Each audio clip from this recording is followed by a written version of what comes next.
All right, so as I was saying, we try to record our meetings the best of our ability, and usually post them to our YouTube site. So if you never miss a meeting or something happened came up and you need to review something we had or one of our speakers had, feel free to swing by here.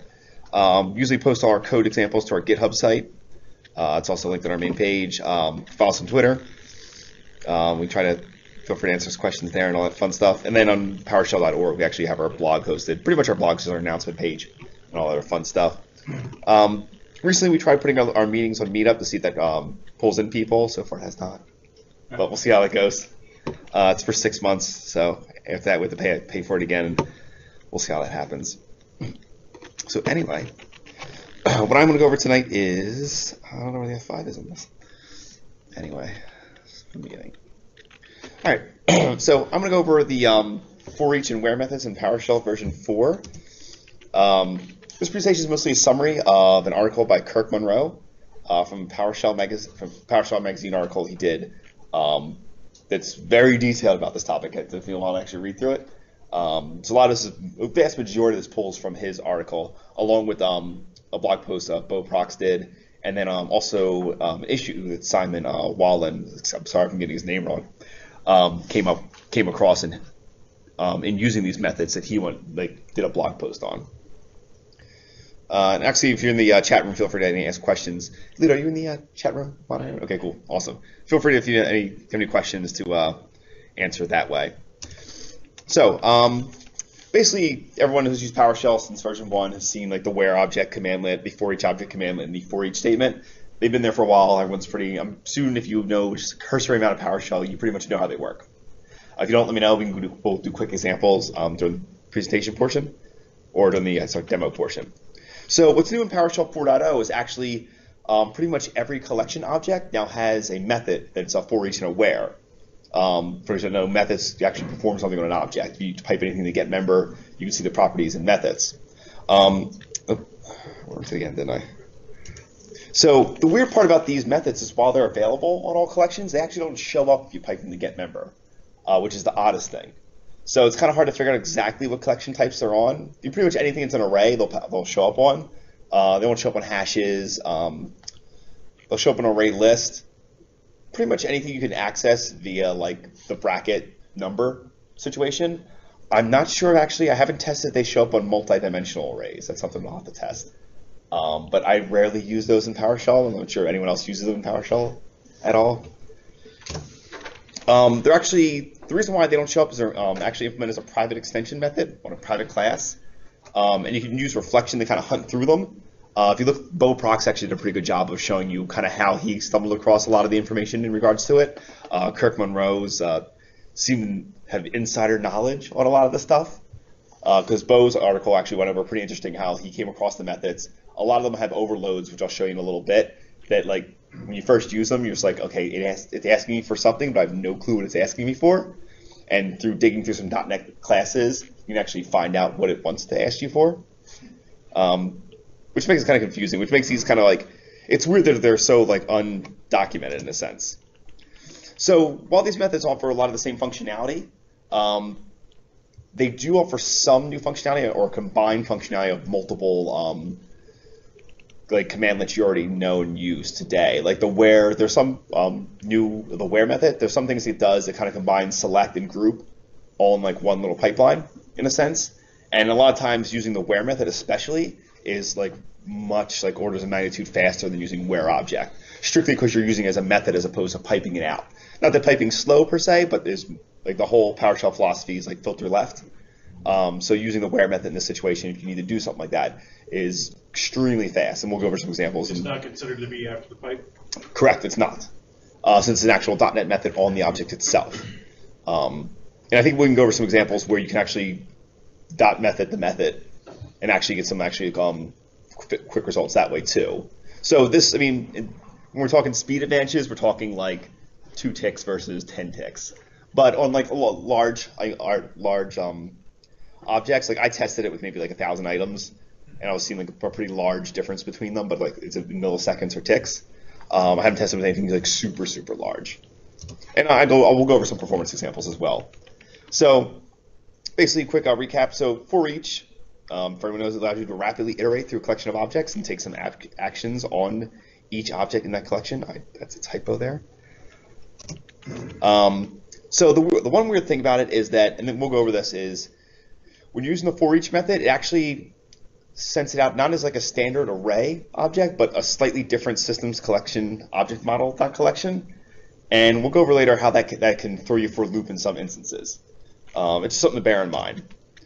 So there are 6 supported ways to invoke this method. And we'll kind of just go over these. There's the ForEach script expression. So pretty much just a simple ForEach. It's almost exactly like you would do with a ForEach. There's also one we can pass some arguments. So we'll show that real quickly. We'll go over these as an example. All right, so here's an example here. So basically, first thing I'm going to do is I'm going to get a big collection of files. I'm going to get everything out of Internet Explorer. And I don't have an F8, don't I? Hold on, let's find out. No.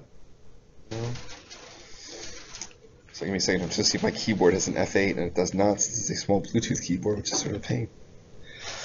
All right, so run selection. That sucks. All right, so I'm going to grab a bunch of files from C program files to Internet Explorer. So as an example, on that, and I'll show you in a second here that you actually, if you use files, you'll see I don't actually have that method. It doesn't show up. You'll see in there, I should have just did methods actually. You'll see there's no ForEach or Where method actually shown.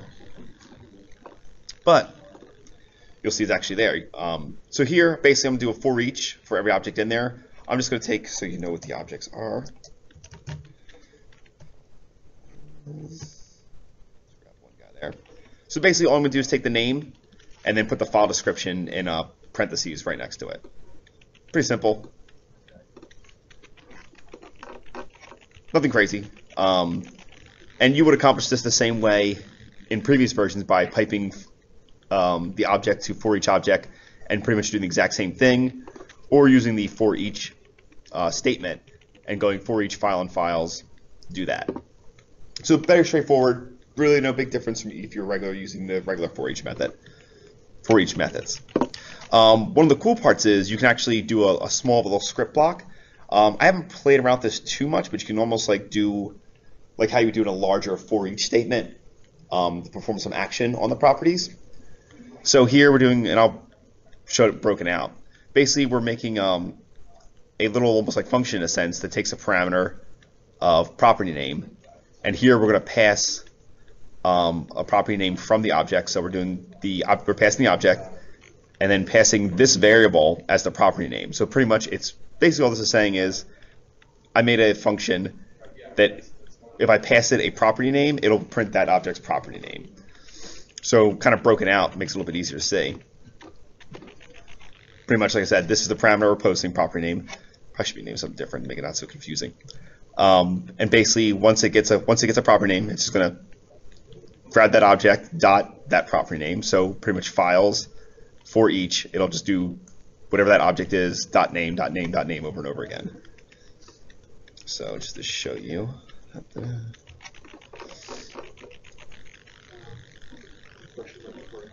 Sure. So, sorry, it's $_ property name? Yeah, because basically this is the property name as where it's the same way when you do like a regular. It's a bad example. To be honest with you, not a bad example. It's a complicated example because the property name throws you off. This should be like something along the lines like past property name or something along those lines. Basically, what this is doing is for each object. So it's basically just like saying file.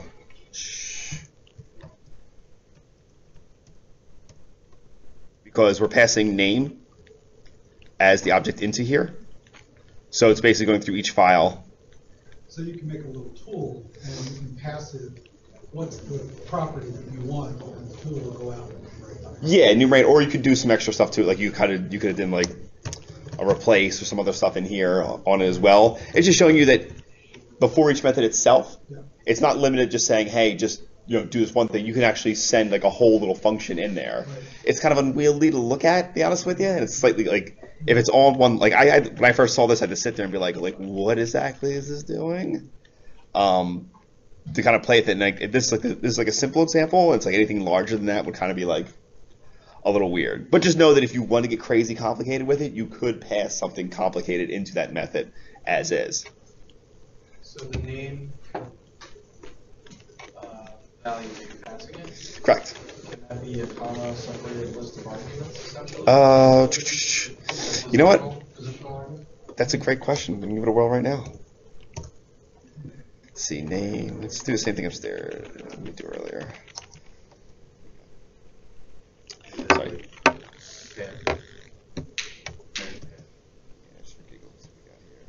Let's do length. So I'm not sure if it will, but let's find out. It's very because, like I said, I realized that there's a few things I didn't test when I was putting this together. One of them not testing. Looks like it may only take one argument total. But let's. You have to put two parameters in that probably. You're right.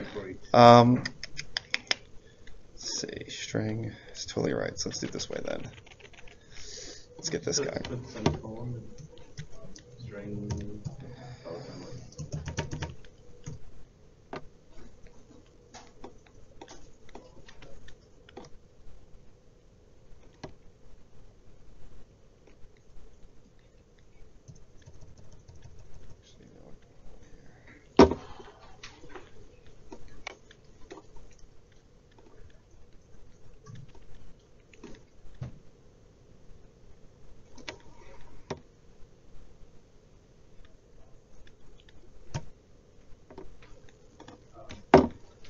Try property. Actually, let's try.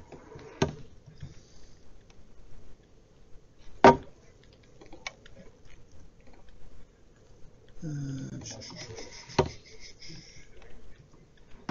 sure if we can get away with two property names. Let's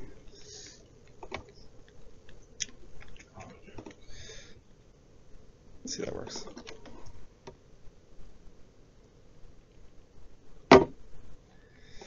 You guys excuse me, like, because I'm working on a slided podium.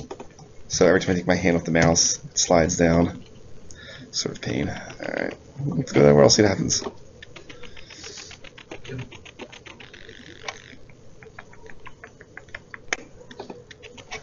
Yeah, it does work. So, probably even do.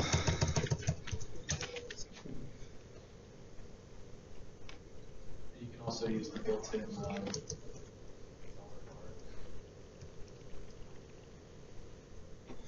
Yeah, so it looks like we can actually wait that. When you say dollar bars, what is that? dollar args.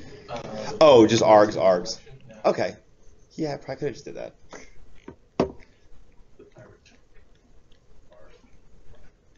So you're saying drop the params altogether and just put the args in? Oh no, I'm just saying. Yeah, the args. I hate doing that because it always throws me off. I always feel like I'm going to lose track of what actually is going there. So yeah, as Lita suggests, you could actually just do the args situation. But yeah, so it looks like you actually do, like I said, you could kind of do a semi-complicated for each statement with multiple parameters if you wanted to. So pretty much what I'm going to do is right here is quickly to show you how like measuring these out, the difference between speed-wise. As you'll see here, there's really not much of a good speed benefit between them. So what we'll do is, first one is the actual for each method. That's what we just went over, and you'll see that pretty much bring it up here. Yeah, your standard for each statement, like so for each file and file is actually much quicker. If I'm not mistaken, that's because pretty much for each kind of preloads everything in memory before it actually starts working on it. Reason why this one's probably the slowest is because it's passing each object one at a time through the pipeline. And the method itself is kind of, you'd think it'd be slightly quicker since it's actually a method of the object, but in this instance it is not. And we'll see with a lot of the for each methods, for some reason, they seem to be not as fast as actually doing a whole for each. The where methods where you see where it really gets like much quicker than actually using the where object method.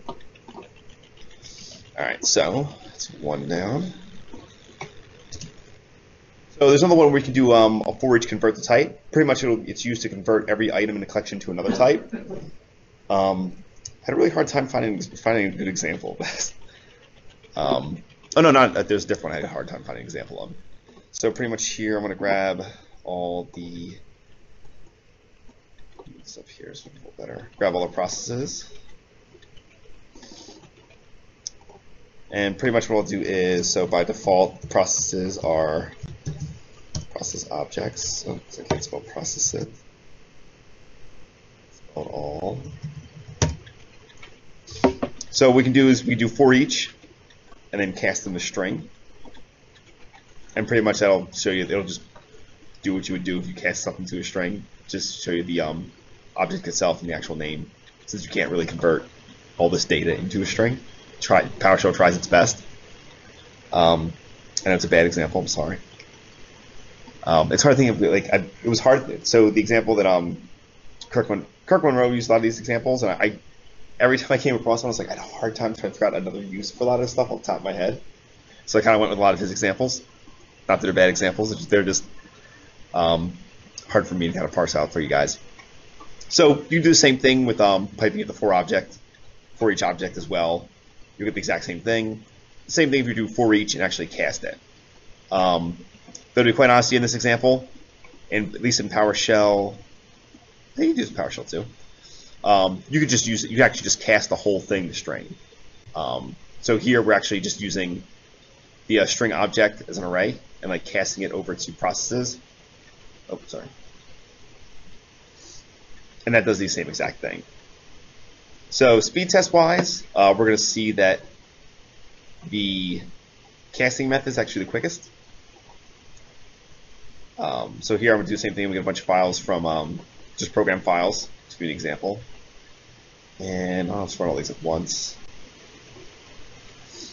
And you'll see that the for each method, while sort of quick, in this one example, it's actually quicker, but casting it is actually the quickest. While the for each object, once again, before actually going through the pipeline, you're wasting a lot of time. And the reason why especially is all the files here is a lot more than before. Oh, hold on. So I ran into this problem before, and I'm not sure if it's something to do with the way I'm doing stuff in the ISE, but I ran this problem. If I don't run these measure commands individually, it breaks the count. Like once I run all these at once, the first one runs, and then all the other ones, they like lose the object for some reason. I haven't had a chance to troubleshoot it like in depth, but we'll go over it real quickly. So use one at a time.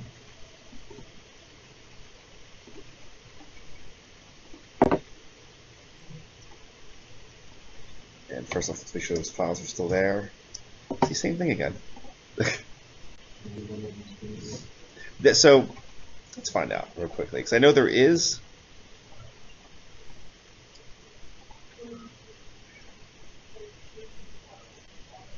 £1,000.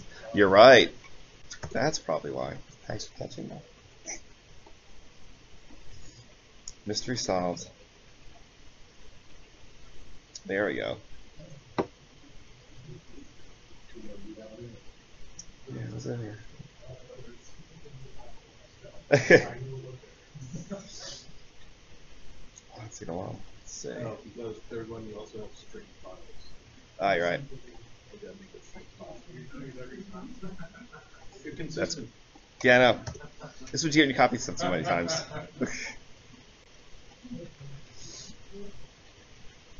There you go. All right.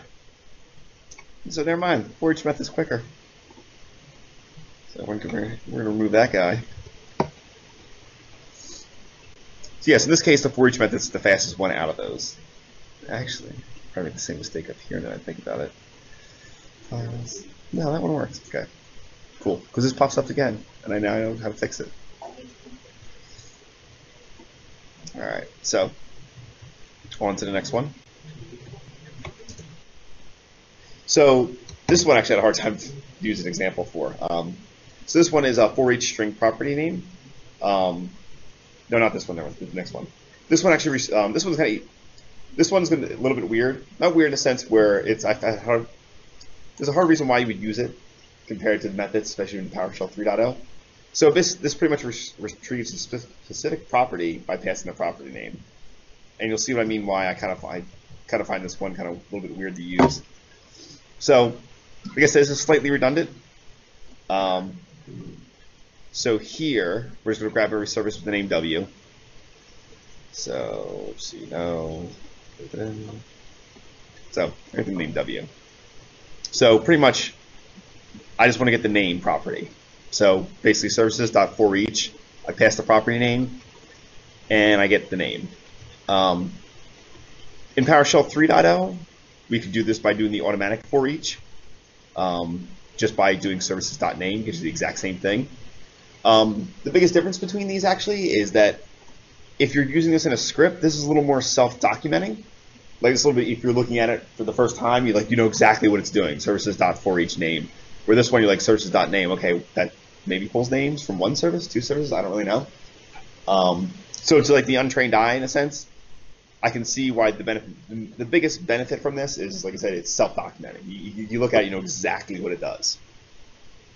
If you didn't have PowerShell 3.0, you could do the same thing, but you had to kind of go through a lot more steps. You had to use like piping or ForEach. So in the PowerShell 2 version 2.0 days, you couldn't you had to individually access each item in order to pull its property out. Same thing example here. So speed test time, and we're going to make sure files names. Okay, how come I got it right here? All right, so files and files. Okay, yeah. So here the automatic ForEach, way quicker. And I want to make sure that I didn't once again screw this up somehow. So yeah, in this instance, even like the ForEach method's like the third slowest in a sense.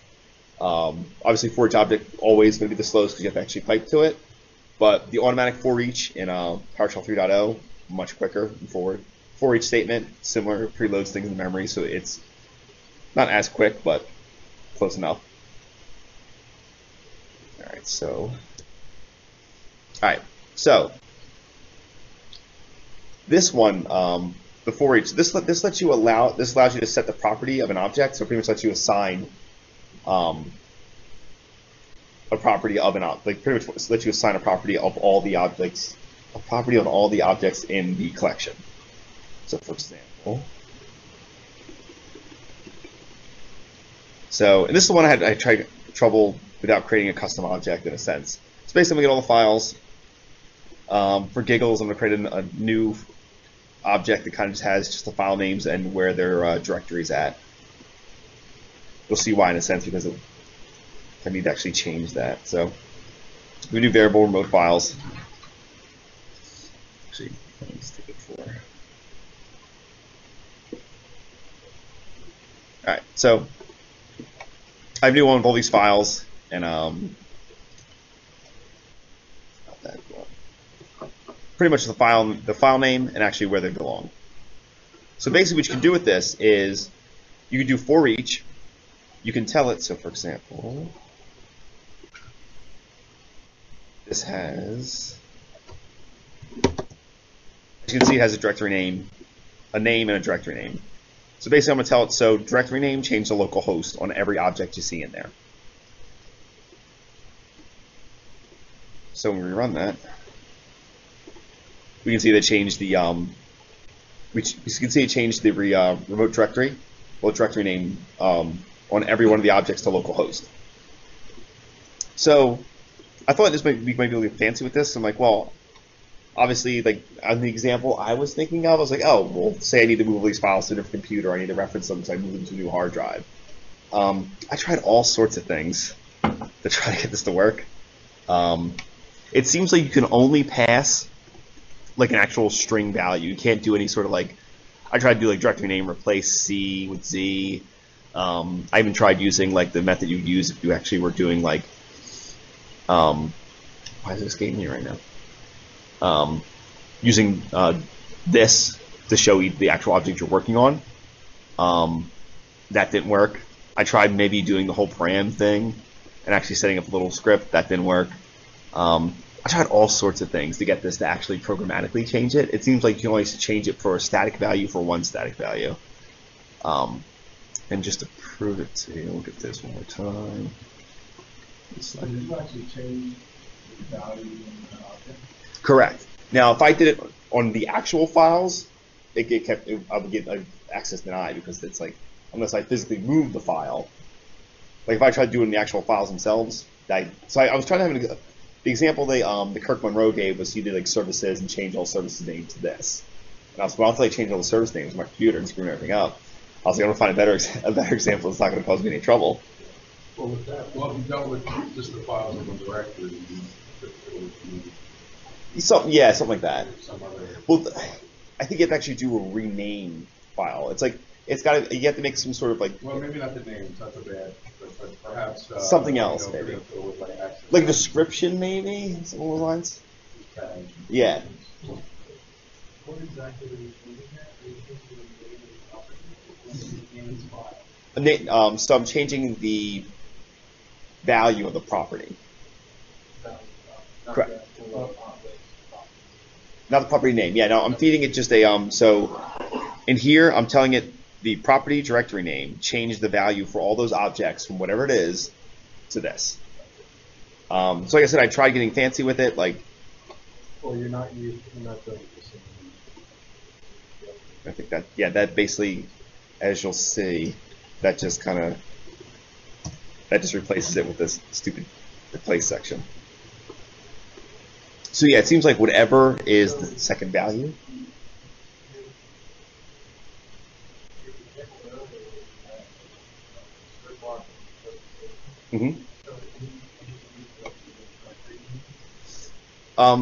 The reason why is it's set up where the first overload has to be string property name and then the new value.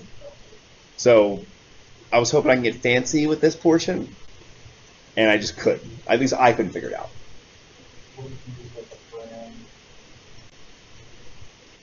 Ooh.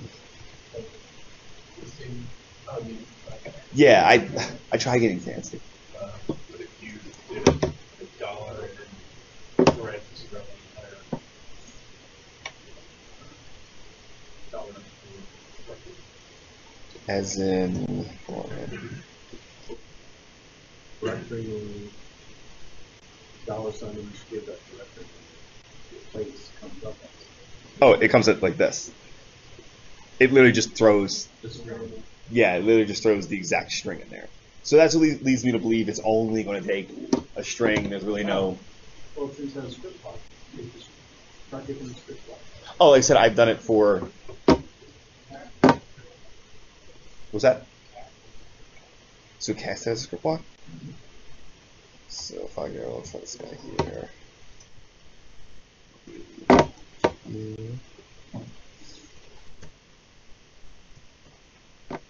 So,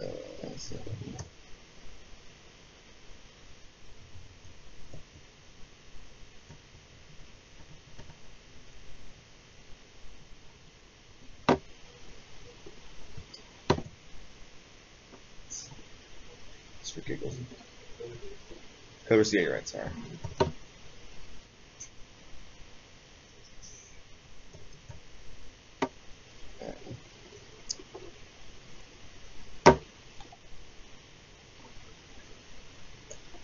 Like I said, it's hard working on this like slanted like podium.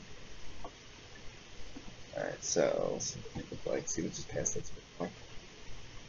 No, same thing, just kind of passes the well actually you know what? Never mind. Let's make sure it does do that. Let's get files again and see what happens.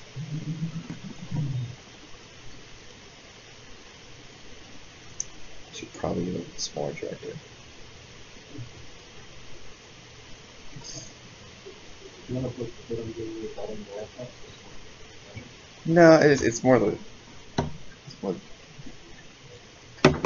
Zach, you think something? I'm fine. Not being that directory. Alright, let's try this again. Hold on. Let's get a smaller directory.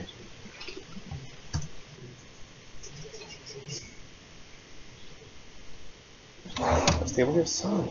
Damn it. I would have known that. We're here. I found that last one, so. Good call. Let's see, what else we got here? That's why they keep you around.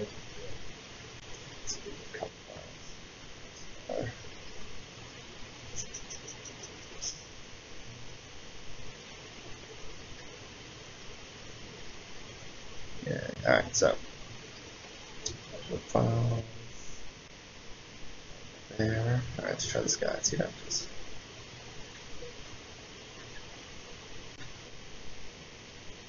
Yeah, it kind of just throws it in there again. Like I said, I kind of played with this, I couldn't quite figure it out. But if anyone wants to play with it at home and figures it out for me, let me know. Like I said, I even saw I think I saw Bo Prox play with it a little bit too. His blog, I don't think he came across a way to do it as well. Alright, so let's see, let's go back to my methods here. Alright, the final one is for each string method name. So this pretty much lets you actually invoke a method on each object.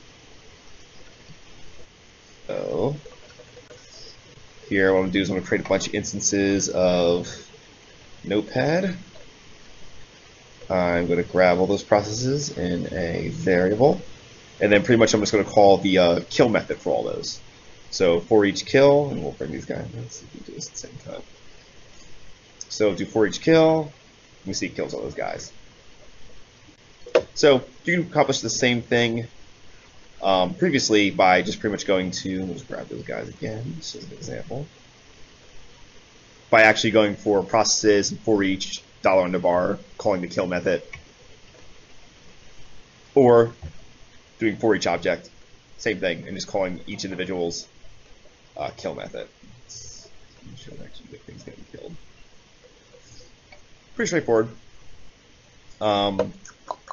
So we'll do a quick speed test on those guys.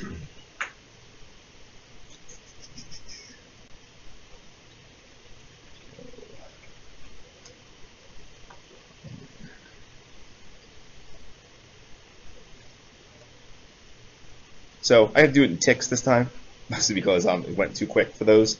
But you can see here the for each method is actually the quickest. For each objects, obviously, once again, using the pipeline, and the for each statements is loads everything in memory beforehand. Second best. So if your method actually takes a parameter, you can do the same thing as well. So for example, if let's say we're going to get every command that has the parameter computer name. So if those are quickly, you'll see these are all the commands that have computer name as a parameter. So for example, each of those has a method that lets you resolve exactly what parameter they has that actually takes computer name and actually pulls it up for you.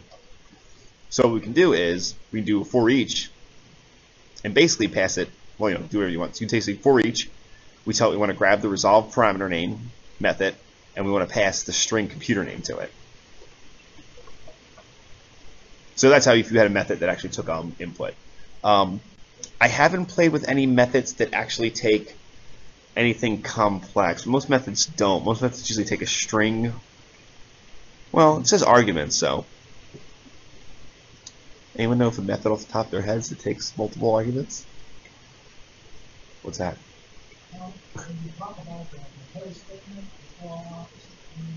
Uh-huh.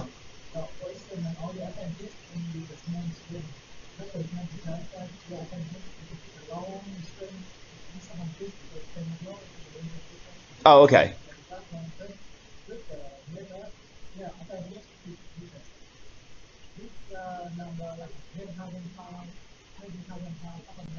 All right. Yeah. So I forget who did it.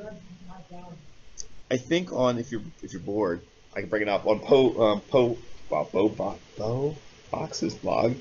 Someone gave an example where they loaded I think 10 trillion numbers, and then did a for each, and did all the various methods. I ran it on my computer at home. It took 20 minutes, so I'm not going to bore you guys here, but feel free to run it at home.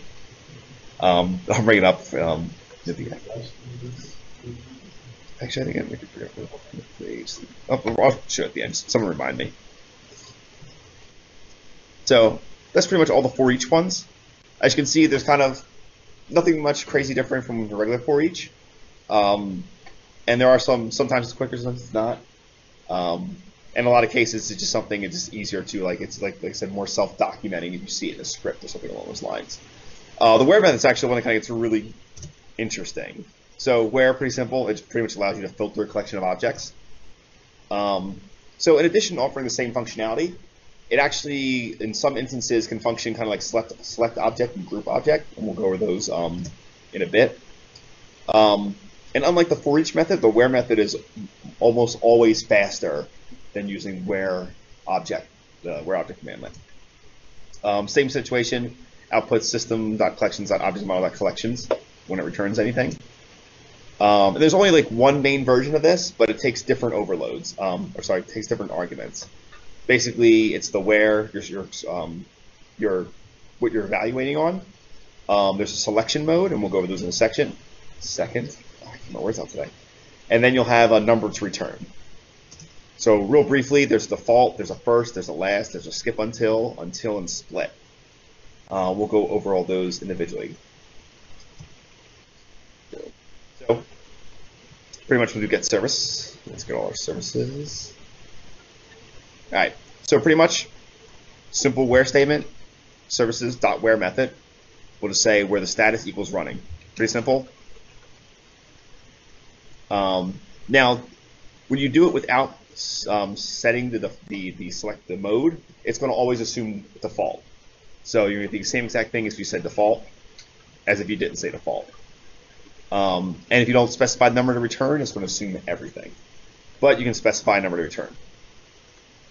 So this is kind of where you're seeing it's like a combination of where and select object, where you can say, okay, normally you would have to say services, well, I should have done it here, but normally you'd have to say services where object status equals running, pipe it to select object, select first 5. And you'll see, I should actually do it here, the speed difference, but you'll see because obviously in those instances you're hopping 2 pipes, you're going to see a huge speed difference if you use these just as the where method itself, especially on large objects. So yeah, pretty much, and keep in mind this is for those who are still stuck in the, like I am at my job, still stuck in the PS2 world. In PowerShell 3, in PowerShell 2 you had to explicitly state where object curly braces $underbar equals running. PowerShell 3 you now get away with just saying what the property name is equals running. If you do a more complex statement, like say you want to do and main equals off the top of my head, bits. That won't work. Once you actually start doing in PowerShell 3, you have to actually start bracketing it out. It won't work with a complex, with a compound statement. But a regular statement, you can get away with that just fine. Anyway, so speed difference, you'll see a huge difference millisecond-wise. Like 1 second versus 21 seconds when you actually have to use it, piping it to where object. So pretty much huge difference. All right, so next one, relatively simple, first. So once again, we got get service. We don't need to run it again because we already had services. But we're going to say where status equals running and just grab the first one. Pretty straightforward. Pretty much your select object first, whatever. You can say first 5. So this will always return the first 5s actually that come across. Similar to the same thing as default, because I was trying to think in my head where this makes sense, because it seems like it always going to, as long as your stuff's sorted sequentially, it's always going to return it that way. It seems like if it's not, like if these were mixed, not already sorted in alphabetical order, that's when you kind of want to use first already. So if this service was, all these services weren't in alphabetical order, they were kind of just sorted by handles.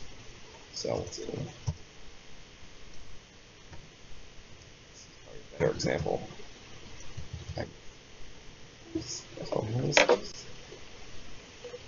So grab these guys again. Make sure services actually shows up.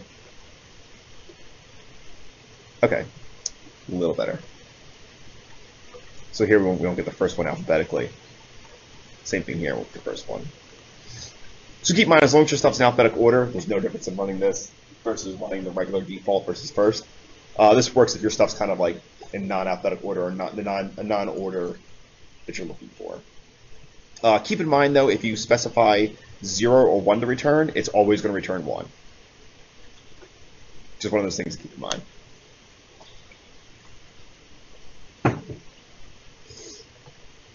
And like once again, you accomplish the same thing in PowerShell 3.0 and forward by piping it to where object was running, select object first 5, and all the PowerShell same way. We're actually bracketed out. Sure. The first 0 and the first 1. Oh, so here the number here is the number to return.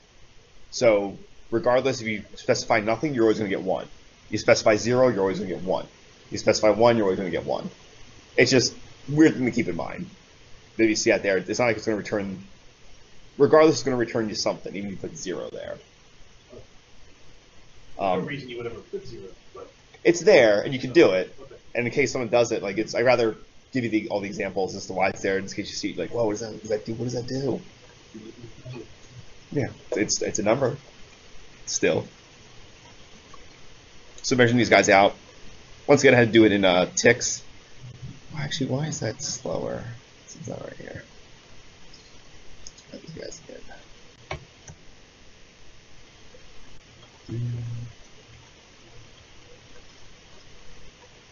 Okay, there you go. Weird. So yeah, once again, where method, much quicker. Let's try again. All right. So similarly, last does the exact opposite.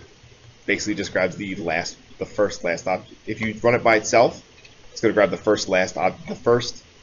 last one that matches in the group, and then anything there incrementing backwards. So with the last 5, it's going to return the last one it found and the previous last 5. Once again, if you do either 0 or 1, it's going to do the exact same thing. It's always going to return 1 object for you. And same thing before, instead of using first, we would just do the last. Like earlier, we did first. Describe the variable. Did you say first and say -1 to the left? It's a fine question. So here, do -1. Well, I'm going to give you an error. Let's find out. Yeah. Trying to get sneaky about it. So yeah, unfortunately, we'll not let you do that. Must be greater than 0, apparently. Once again, you'll see the where method. Once again, it's quicker than where object. Here's where things get interesting. So there's a skip until. So basically, once it finds the object that passes the filter, skip until mode will return all the objects remaining in the collection if you show it no value. If you give it a filter, like a value, it'll only return that many number after it's found the one it's found. So for example, I'll show you. It's better to actually run through it. So we got services. Everyone begins to C. Not that many. So first one says stopped. Next one says running. Stop running. So we got an idea from there. So basically, I'm going to say all the services where status equals running, skip until. So pretty much we're going to skip all services until we find one with the status of running, then return everything after that. So pretty much I'm saying, hey, give me a full line of stuff. Once you find the one that matches, give me everything after that. I need to find that one case, and then from there, everything else I'm golden with after that. So we'll see here. Once it's found, click to run, returns everything else, even though it's not labeled as running. Yeah, I was trying to think of a good use case for it. I've used skip until at the top of the text box. So I have a couple lines of header or something. Mm-hmm.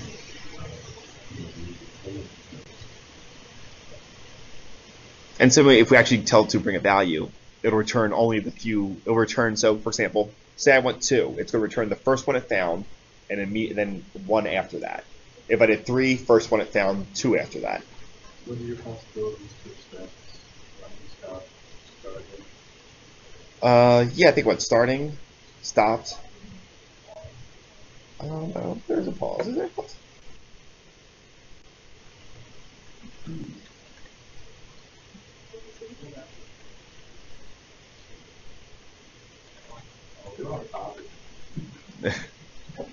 Yes, that's a good question. Running, I don't know. Apparently. So I could not find an elegant way to do this without the method. I tried to put together like, yeah, I tried to do like a script that does it, and I was just for speed comparison. And after I spent like 10 minutes on it, I was like, I'm not gonna do this for the next few examples. We're processing a text file or something. You might need to go find something, and then you get the next couple lines after or something like that. Yeah, so I was able to kind of.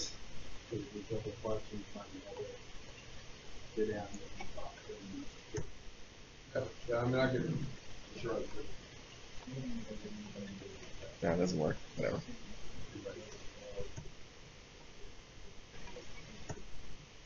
Union.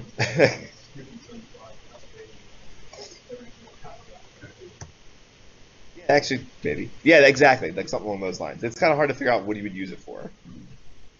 Equally as hard trying to recreate. Person. Yeah, you want to look at, you have an error, you want to see what they have. Oh, okay. Yeah, exactly. And give everything else after that. Those are your findings Stick there. with us, or they get me everything And, before. well, get me, the next 20 lines or whatever. Okay. And maybe you can combine the Whoop. control and That's one way to look at it. Okay, you guys help me figure out a way to do this, what I can use this for. So the opposite, there's an opposite of skip until, which is kind of weird, is until. So basically returns all the objects until you hit the one that matches the filter. At that point, it stops processing all the other objects. If you give it no value or 0, it's going to give you pretty much everything. Anything above that, it'll give you exactly just 1 or more, and we'll go over that real quickly. if you've done that, until you hit the end of the data view, and then you skip until Yeah. you hit the header of the data, and then that's your data. Yes, I think. I'm having a hard time visualizing it. These are things I kind of have to play around. So, Tap off the end first and then tap off the correct. So basically, we're going to show. So here we have a bunch of services that are stopped. I should probably be running actually, if that makes more sense. But so pretty much, yeah, no, that's not a good example. So change because since the first one stopped, it's not going to return anything. Running, my mistake. All right, so. So it won't return the one Correct, because it returns everything before that. case sensitive. No, pretty much the reason why is because the first object in the list is stopped. No. Capital Oh, this case sensitive? Yeah, it should not be I case don't sensitive. know, that's why it's Yeah, no. So in this example, we hit running, we hit our found case, so it's going to return everything before that. So here we have 2. Oh, yeah, sorry. Same thing here. Well, this is going to return 2 anyway.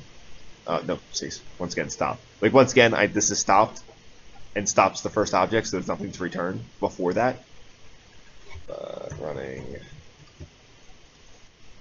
This is going to actually return the same thing, too, but what we can do is put that to 1, and it'll just return 1 object. So, pretty much the exact opposite of skip until. Once I couldn't, this one I didn't even bother to create another method for it. Feel free to do it in your spare time to try to recreate this. Can you combine the wheres of where? You can do wheres and fors, but we can try that actually. Just give me a second. Let me finish this one because I'm going to review that in a second. The next one is actually a split. So this basically you give it a filter, and then once you find the filter, it splits everything before that in one collection, and everything after that into a second collection. So if you provided like the default value, that's what it'll do. It'll pretty much once it finds the object you're looking for, it'll split that collection in half and give you 2. If you give it a number, the first collection contains all the items, the second collection contains X amount of items. So 2, 3, 4, 5. So, for example, we'll grab services again. And basically, I'm going to say services. Now, the way this works is you kind of got to assign, because it's going to give you 2 collections, but you want to be able to hold these collections. Otherwise, for example, if I run this as is, so basically, I'm going to say services where status equals running, split that. So you'll see it gives me 2 separate collections, a stopped and a running. Obviously, these all show like as one list. So I'm basically going to give it 2 variables, running and not running, and say equal that. You do that by with strings also? As in? You had a string, and in that string there was a /. Okay. You do, if you wanted to split those by what's in front of the slash and after the slash, just do the exact same thing. I'm not sure because it only works on collection. So you couldn't parse a single string. It would have to be a collection of strings.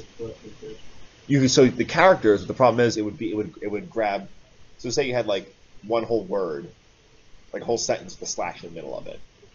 It would give you all the individual characters individually before the slash and after the slash, not the actual portion of the string itself, because it would do that as a character array. We can try it in a quick second, actually, once I get done through this example. So here, we assign the first collection, which is the one where it's going to sort everything that's equals running as running.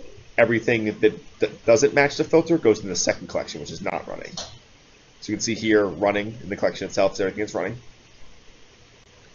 And not running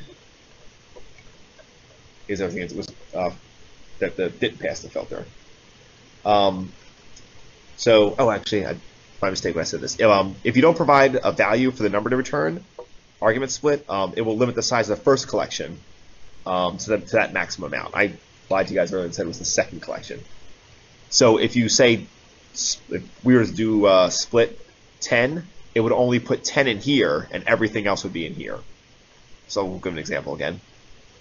So services, once again, we'll say we want where the status equals running, split that, but only give me 10 in the first collection. Everything else goes in the second collection. Exactly. Whatever else doesn't, it's like, once I got my 10, I don't care about anything else. I want everything else in the second bucket.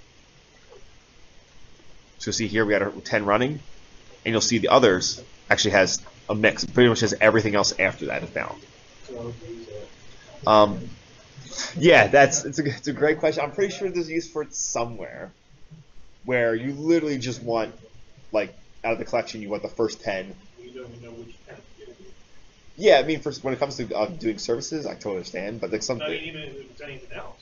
If you're doing some statistical, The top 10, the first 10 of the series. I'm just doing like statistical sampling or something. I just want the first out of these 1,000 that match what I'm looking for, and that's what I want to work on. Taking the second list and giving it back to the focus and doing the next step. One process 10 at a time. That's a way to look at it. So, all right. So let's try what you wanted. So you said there was a series of strings, right? Yeah, if you want to give it a quick. Here, yeah, we'll do the second one here. So how about this? Do just the $1 before, $1 after. Sorry, sir. You want to type it actually? It'll just be because I'm a horrible quick typer.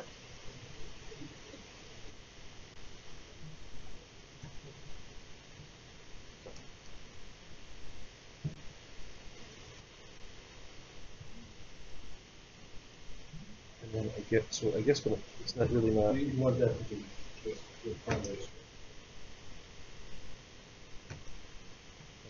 It would be dot where. Okay, sorry. You want to split it first? That's just a string. Yeah, I'm asking. Can I do the exact same thing here? Can I off topic? But Yeah, just go and then just There's no F8. That's the problem. I just didn't. There's it's function. Oh, really? Function F8 right here. Oh, it is. I didn't even look at. Sorry. Okay. Okay. Yeah. So yeah, no, it's a similar situation because that split is going to return you 2 objects, and you're just saying pretty much, hey, I'm giving you 2 variables. That's cool. I didn't know you could do that. Oh yeah, yeah. So whenever something gives you objects, and as long as you tell it beforehand, like X amount of like variables equals whatever you're going to return object-wise, every object will be kind of like filed into those individual variables. If you have more than one slash input string, I think you'd only get the first and second. Correct, because the other one would just kind of it kind of yeah. So, So, the second slash probably the third set would just be nothing. so yeah, as we do our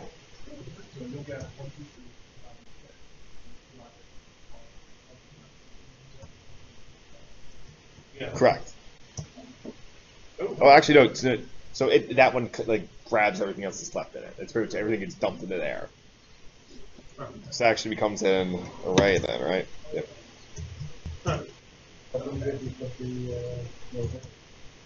Put more variables, it'll fill them individually one at a time until the last one becomes an array. There. Function. Yeah. So here we go. We'll do.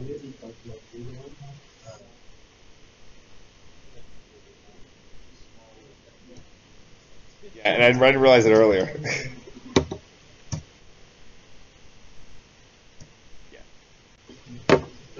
So a little off topic, but fine. Sorry. I don't worry about it. That's what we're here for. So the cool part is you can actually, as you mentioned earlier, you can actually combo these together. So once again, we'll do the for each object. We'll launch a bunch of where'd you go? Function F8. I think it's actually thing. Launch a bunch of instances of Notepad, and basically I will cast get process as a collection. That way it gives me the where method, and I say where ps item equals notepad, and then from there, I also call the for each method to kill. So where'd you go? So you'll see I can run that, and it combines them from there. Now, what was the example you wanted to go over? What's that? Text, you hit a certain, you have text in the middle of the whole bunch of text. We do a where but where. Strip out. What's your? Can you give me a quick example? Okay. You have. I think this might be so. This will probably be easier if we do the services as an example, so we can. That'll be quick and dirty to do. So we do get service where running get where dot where something dot where this. Then we can say skip anything after page. No. I'm gonna do this way. I just So I was thinking if you did like a dot where followed by dot where, so the first one, yeah, the part of it, you're chunking out the data. So yeah, do. So is that?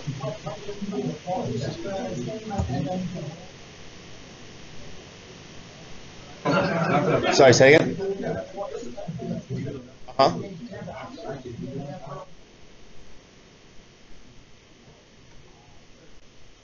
Sorry, I actually let me take this out first.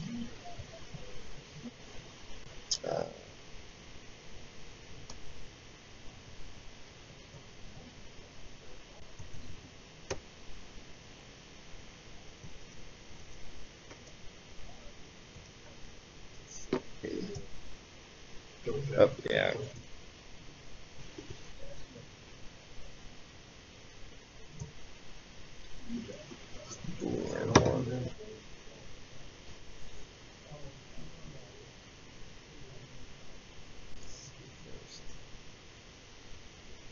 Yeah.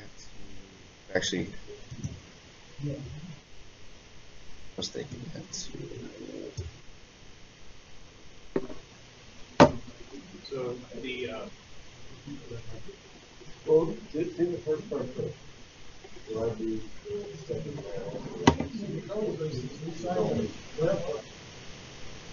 Not when it's a method. No, I think actually, yeah, get process where, yeah, I think you're right, hold on.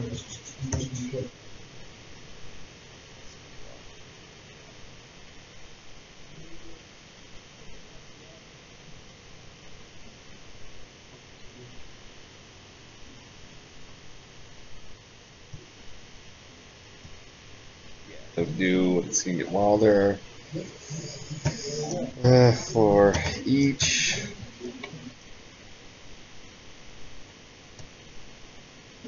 Yeah, so we can kind of like, yeah, the for each, keep in mind the for each is just looking strictly for like a property, like a string thing. The where actually is there's like a script block statement you're actually passing.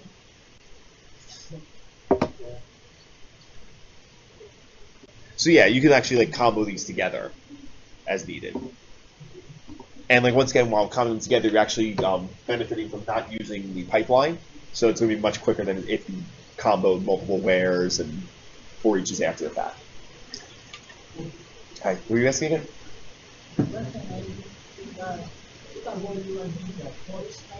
Okay. And then I have action, and then I have a breakout. After that, if you use up, you can make it. And now that and you so this and breakout, and then make one step and then I'm having trouble visualizing it. I go back in the link. Okay. From the update. It's similar enough. I saw that one from the voice statement. Okay. Your action. The drill process, and then the web that you can use. Okay. Oh, okay. Okay, so you know. So let's see. So you can actually chain stuff together. Let's see what else you do. Oh, so one thing to notice is, like I said earlier, this is only going to work if you actually have a collection. If you do something that doesn't pull a collection, then it's going to fail under the actual method. So, for example, say I'm doing service, get all services names bits, or just bit. If I actually try to run the where method on it, actually, hold on, I get more of that? I don't think, wait, hold on, they might have fixed this for version 5.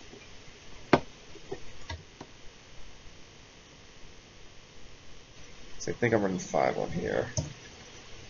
Yeah, actually, let's try this.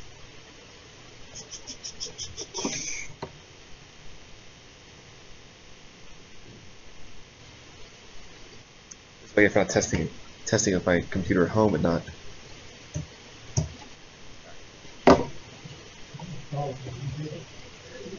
Oh yeah. I'm running 5 here, and I'm sorry for the slow. Oh no, 4. All right.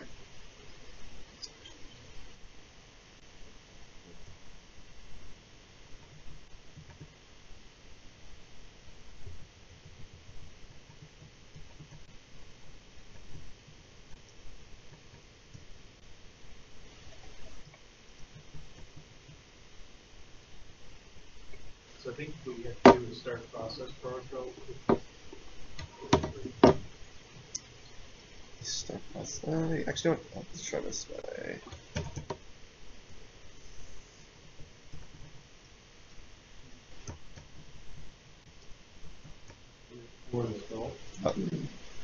Yeah, you try to. Yeah, so it is. I'm saying it is broken in 4. It technically you shouldn't. It's not on a collection.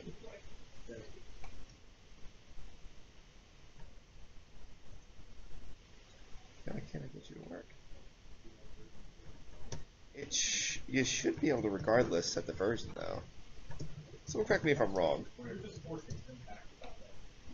Oh, okay. Oh, really? Okay. Ah, okay.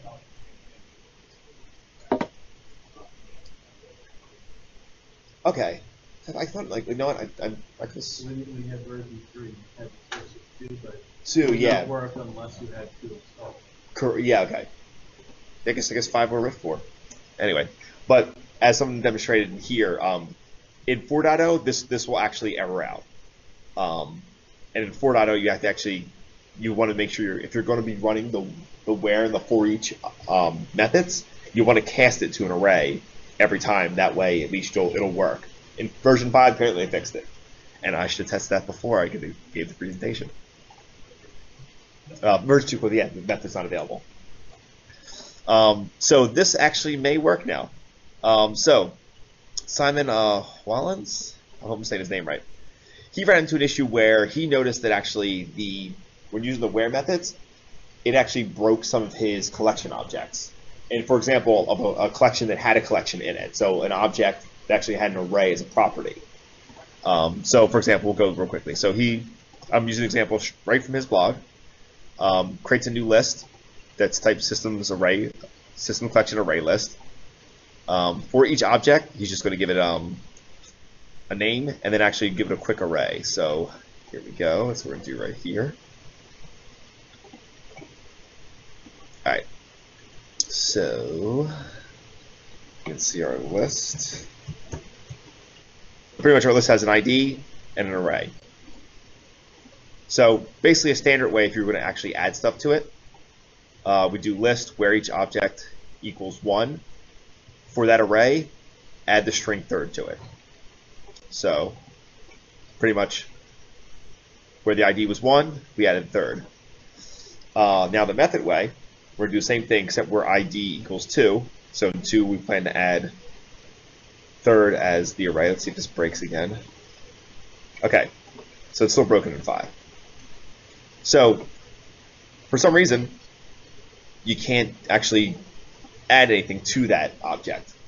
The weird part is that if you look at them, there's not much difference to them. They're both the same type name. So automation PS custom object, automation PS custom object. The big difference you'll see is you actually go to get type and select the assembly name and module name. So the one we created without the where method, straightforward PS custom object, system automation, blah this, blah that. Sure.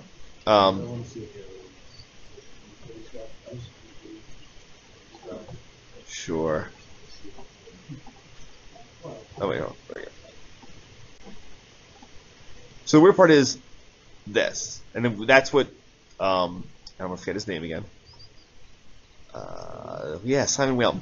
So this is where Simon Whalen thinks there's the issue is here, is that it's a slightly, even though the member name or the object is exactly the same, it's coming from a different module, different assembly, and its name's slightly different than the one you normally. I keep getting the wrong one here. Sorry. Okay, there you go. It's a lot easier. So you'll see they're slightly different, even though they have the same object name, same type name. There's slightly different modules, slightly different assemblies, and slightly different names in the back. Once you get deeper into them. So in order to actually get that to work, so once again, we'll run it here. We're just saying, hey, instead of doing the where object, we're saying this new object here equals where everything equals ID2. Pretty much you can't find the property. It can't find the property array on the object, but it clearly has a property array. So the weird thing is you actually have to reference it by its actual entry. So if you see here, it works if you actually individually access it via you would an individual object in an array, which is kind of weird. So I'm not sure if this in particular, my thesis along the line was, considering in version 4.0 you couldn't use the where methods on an individual object, maybe that had something to do with it. But now that's fixed in version 5. I'm assuming this is by design somehow. So it seems this only has issues with nested arrays. Because, for example, if you actually do it with a hash table, it works exactly as expected. So real quickly, we'll do the same thing. I'll create a new list. We'll see from here the list now, similar situation, except now I have a hash table. Actually, hold on, they do the same thing. Sure. So standard way, I'm going to add to that hash table. Now keep in mind, this is not a good example because the hash table only have two objects, pretty much, like the key and the value pair. So doing the exact same thing with the method, that actually works. So it's something, keep in mind that the where and the for each methods are only available for collections, and I feel that has something to do with it. Oh, for these, that's a great, let's find out. Actually, no, we can probably do it right here.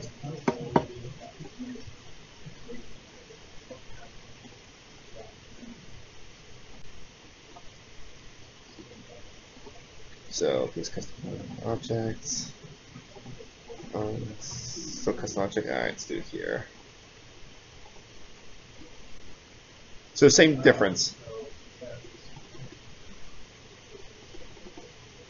Yeah, as I said, I think because the where methods are only available, the where and the for each methods are available only on collections. They're not available on like any hashes. I think that's what may be causing the issue. I think if you actually go to the Microsoft Connect site, there is a, I think Simon actually opened this as a bug report on there. You can actually, if you're interested, there's actually more info on his blog in regards to it. So for example, can I get these in here? All these links? You know, so I'm going to bring up both of them actually. Oh no, I need to think it's the slideshow first. Probably. Where'd you go?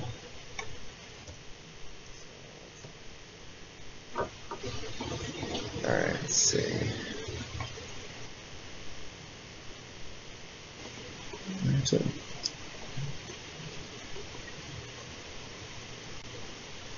Proxes with his to show the example of how, and then Simon, well.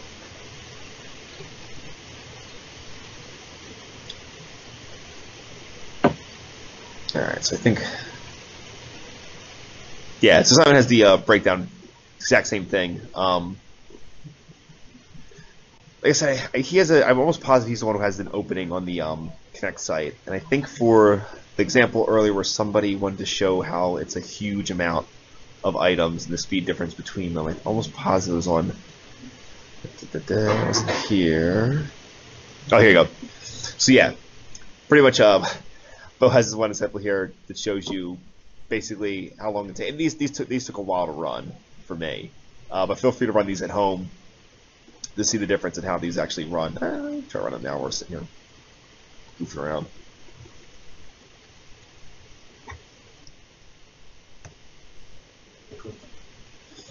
Does it actually work? So, just let that run. See how long it takes. But that's it for my presentation. Any questions? That's a lot of work.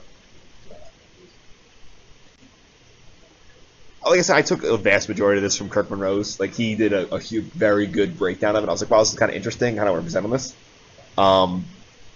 So I thought it was interesting. But yeah, I definitely recommend, if you guys aren't already, check out Powershell magazine. They have very good in-depth articles, like extremely, some like very devy, actually. A lot of stuff I look at it and I'm like, oh, I've never used this for anything. But I'm pretty sure people. It's good to expose yourself. Yeah. So that's it.